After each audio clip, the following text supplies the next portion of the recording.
Je suis terrifiée en découvrant que 2 hommes inconnus s'introduisent chez moi. Je descends discrètement. Je vois mon mari se faire tuer par balle sous mes yeux. Je suis sous le choc. Je me couvre la bouche pour ne pas crier. Pendant que les intrus fouillent la maison pour voler de l'argent, je saisis un sac à dos et m'enfuis. Mais le bruit de la porte les alerte. Ils se lancent à ma poursuite. Je verrouille la porte derrière moi et je descends en courant pour quitter l'immeuble. Mais enceinte, je m'épuise rapidement. Dans la panique, je me cache dans la remorque d'un camion de livraison. Les meurtriers arrivent, fouillent partout, mais ne me trouvent pas. Je passe la nuit entière, terrorisée, cachée dans le camion. Le lendemain matin, je suis réveillée par le bruit dehors. Je regarde et je vois la police et les secours sur place. Mais ce que je n'imaginais pas, c'est que celui qui a appelé la police était l'un des assassins de la veille. Encore plus choquant, un des policiers est aussi complice. En écoutant leur conversation, je comprends la vérité. Mon mari était policier. Il avait des preuves de leur crime. C'est pour cela qu'il a été tué. Pour couvrir leurs traces, ils m'accusent maintenant de meurtre. Ils veulent faire de moi une fugitive recherchée. Quand la zone se vide, je sors discrètement du camion. Sans aucun endroit où aller, je marche seule vers un arrêt de bus. J'espère prendre un bus pour la campagne. Un homme d'apparence gentil s'approche de moi. En me voyant enceinte, il me propose de s'asseoir. Je remarque que sa femme est aussi enceinte et qu'elle me ressemble beaucoup. Pendant l'attente, je tremble de froid, avec mes vêtements légers. Je serre mes bras pour me réchauffer. La femme me tend son manteau. Je le prends avec gratitude. Elle se présente. Elle s'appelle Lee. Orpheline depuis l'enfance, son mari John vient d'une famille riche. Sa famille s'opposait à leur mariage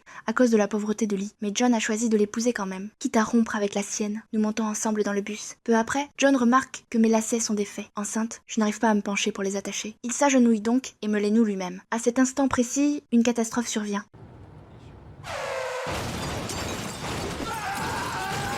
Quand j'ai enfin repris conscience, j'étais allongée sur un lit d'hôpital, anxieuse. J'ai instinctivement protégé mon ventre. Le médecin m'a dit que le bébé allait bien. L'accident avait provoqué un accouchement prématuré. J'ai donné naissance à un garçon. Le bébé était en observation en néonatologie. J'ai vu un reportage à la télévision et j'ai compris que j'étais la seule survivante de l'accident. Mais je ne savais pas encore que tout le monde me prenait pour Rita. Et à cet instant précis, ma vie allait basculer. Avant l'accident, je portais le manteau de Rita. Sa carte d'identité était dans la poche. Par hasard, la photo avait brûlé dans le crash. Tout le monde a donc cru que la survivante était Rita. Mais pendant mon coma, j'ai mentionné mon véritable adresse. Cette erreur a immédiatement éveillé les soupçons de l'infirmière. L'adresse que j'ai donnée ne correspondait pas à celle des papiers de Rita, mais elle ne m'a pas démasquée sur le moment. Elle a commencé à réfléchir à son plan. Peu après, une femme élégante est arrivée à l'hôpital. C'était la belle-mère de Rita, Maria. Rita ne l'avait même jamais rencontrée. Quand je me suis réveillée à nouveau, j'avais changé de chambre. Maria m'avait transférée dans une suite privée. J'ai alors compris la vérité. Tout le monde pensait que j'étais Rita, la femme morte dans l'accident. J'ai regardé mon fils, nouveau-né. Je savais que je ne pourrais pas l'élever seule. Après un long conflit intérieur, j'ai pris une décision. Je vais prendre l'identité de Rita et entrer dans ce manoir.